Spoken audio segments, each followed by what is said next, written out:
Hi friends, నేను మీ సూర్యారావు. ఈ వీడియోలో వరంగల్ లోక్సభ నియోజకవర్గానికి సంబంధించిన ఎన్నికల వివరాలు 1952 నుంచి నేటి వరకు జరిగిన ఎన్నికల్లో గెలిచిన వారి వివరాలు చర్చించబోతున్నాం. బీసీలకు రాజ్యాధికారం బీసీ సమాజ్ లక్ష్యం. అదే ఏకైక లక్ష్యంతో బీసీ సమాజ్, బీసీ టైమ్స్ తొలి నుంచి పోరాడుతున్నాయి, కార్యాచరణ అమలు చేస్తున్నాయి. సబ్బండ బీసీ కులాలను ఏకం చేసి రాజ్యాధికారం కోసం పరస్పరం సహకరించుకోవాలని సందేశం ఇస్తున్నాయి. బీసీ కుల సంఘాలన్నీ ఏకతాటిపైకి వచ్చి ఐకమత్యంగా పోరాడాలని ప్రతిపాదనలు ముందుకు తీసుకెళ్తున్నాయి. ఈ క్రమంలోనే తెలంగాణ వ్యాప్తంగా బీసీల్లో చైతన్యం కోసం బీసీ సమాజ్, బీసీ టైమ్స్ కార్యక్రమాలు రూపొందిస్తున్నాయి. ఇందులో భాగంగానే రాష్ట్రంలోని అన్ని లోక్సభ నియోజకవర్గాలను సమీక్షించబోతున్నాం. నియోజకవర్గాల వారీగా ఇప్పటి వరకు ఎన్నికైన నేతలు, వాళ్ళ సామాజిక వర్గాలను కూడా విశ్లేషించబోతున్నాం. ఫలితంగా బీసీల్లో చైతన్యం తెచ్చే దిశగా ప్రయత్నం చేస్తున్నాం. రాజకీయంగానూ ఈ కథనాలు అవగాహన పెంపొందిస్తాయనడంలో సందేహం లేదు. ఆ నియోజకవర్గ చరిత్ర కూడా వీటిలో మిళితమై ఉంటుంది. ఇప్పటికే మహబూబ్నగర్, కరీంనగర్, నిజామాబాద్, నల్గొండ, భువనగిరి, ఖమ్మం, సికింద్రాబాద్ లోక్సభ నియోజకవర్గాల చరిత్ర చూశాం. ఇప్పుడు వరంగల్ లోక్సభ నియోజకవర్గంలో మొదటి నుంచి ఇప్పటి వరకు గెలిచిన వాళ్ళు ఎవరన్న వివరాలు ఇప్పుడు చూద్దాం.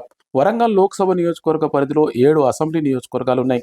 స్టేషన్ గన్పూర్, పాలకుర్తి, పరకాల, వరంగల్ పశ్చిమ, వరంగల్ తూర్పు, వర్ధన్నపేట, భూపాలపల్లి అసెంబ్లీ నియోజకవర్గాలు వరంగల్ లోక్సభ నియోజకవర్గ పరిధిలో ఉన్నాయి. కొత్తగా చేసిన పునర్విభజనలో ఈ నియోజకవర్గాన్ని ఎస్సీలకు రిజర్వ్ చేశారు. దేశానికి స్వతంత్రం వచ్చిన తర్వాత ఇప్పటి వరకు వరంగల్ లోక్సభ నియోజకవర్గానికి 19 సార్లు ఎన్నికలు జరిగాయి. అయితే 2004 వరకు ఈ నియోజకవర్గం జనరల్ కోటాలో ఉండేది. 2009 నుంచి ఎస్సీ సామాజిక వర్గానికి రిజర్వ్ చేయడంతో అప్పటి నుంచి అనివార్యంగా ఎస్సీ సామాజిక వర్గానికి చెందిన వాళ్లే పోటీ చేస్తూ గెలుస్తున్నారు. ఈ నియోజకవర్గం జనరల్ కోటాలో ఉన్న సమయంలో 15 సార్లు ఎన్నికలు జరిగాయి. అప్పుడు 4 సార్లు మాత్రం బీసీ సామాజిక వర్గానికి చెందిన నాయకులు ప్రాతినిధ్యం వహించే అవకాశం లభించింది. 3 సార్లు ఎస్టీ సామాజిక వర్గ నేతలు గెలుపొందారు. మిగతా 8 సార్లు అగ్రవర్ణాలకు చెందిన వాళ్లే గెలిచి ప్రాతినిధ్యం వహించారు. ఎస్సీలకు రిజర్వ్ చేసిన 2009 నుంచి ఇప్పటి వరకు జరిగిన 4 ఎన్నికల్లోనూ ఎస్సీ సామాజిక వర్గానికి చెందిన నాయకులు గెలిచారు. 1952లో జరిగిన తొలి ఎన్నికల్లో, ఆ తర్వాత 1957, 1962, 1967లో జరిగిన ఎన్నికల్లో మొత్తం 4 సార్లు వరుసగా ఉన్నత సామాజిక వర్గానికి చెందిన నాయకులు గెలుపొందారు. 1952లో బ్రాహ్మణ సామాజిక వర్గానికి చెందిన పెండ్యాల రాఘవరావు గెలుపొందారు. 1957లో ముస్లిం సామాజిక వర్గానికి చెందిన సాదత్ అలీ ఖాన్ విజయం సాధించారు. 1962లోనూ ముస్లిం సామాజిక వర్గానికి చెందిన బాకర్ ఆలీ మిర్జా గెలుపొందారు. 1967లో జరిగిన ఎన్నికల్లో రెడ్డి సామాజిక వర్గానికి చెందిన రామ సహాయం సురేందర్ రెడ్డి గెలుపొందారు. 1971, 1977లో జరిగిన సార్వత్రిక ఎన్నికల్లో 2 సార్లు బీసీ మేరు సామాజిక వర్గానికి చెందిన ఎస్బి గిరి విజయం సాధించారు.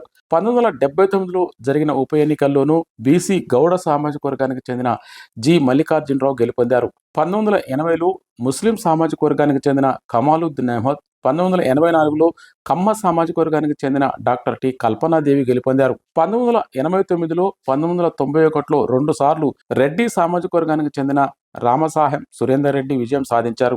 1996, 1998లో జరిగిన సార్వత్రిక ఎన్నికల్లో 2 సార్లు లంబాడీ సామాజిక వర్గానికి చెందిన అజ్మీరా చందూలాల్ గెలిచారు. 1999లో బీసీ పెరిక సామాజిక వర్గానికి చెందిన బోడకుంటి వెంకటేశ్వర్లు, 2004లో లంబాడీ సామాజిక వర్గానికి చెందిన డి రవీంద్ర నాయక్ గెలుపొందారు. ఇక ఈ నియోజకవర్గం ఎస్సీ రిజర్వ్ అయిన తర్వాత 2009లో మాదిగ సామాజిక వర్గానికి చెందిన సిరిసిల్ల రాజయ్య, 2014లో బైండ్ల సామాజిక వర్గానికి చెందిన కడియం శ్రీహరి, 2015లో ఉప ఎన్నికల్లో, ఆ తర్వాత 2019లో జరిగిన సార్వత్రిక ఎన్నికల్లో మాదిగ సామాజిక వర్గానికి చెందిన పసులూరు దయాకర్ విజయం సాధించారు.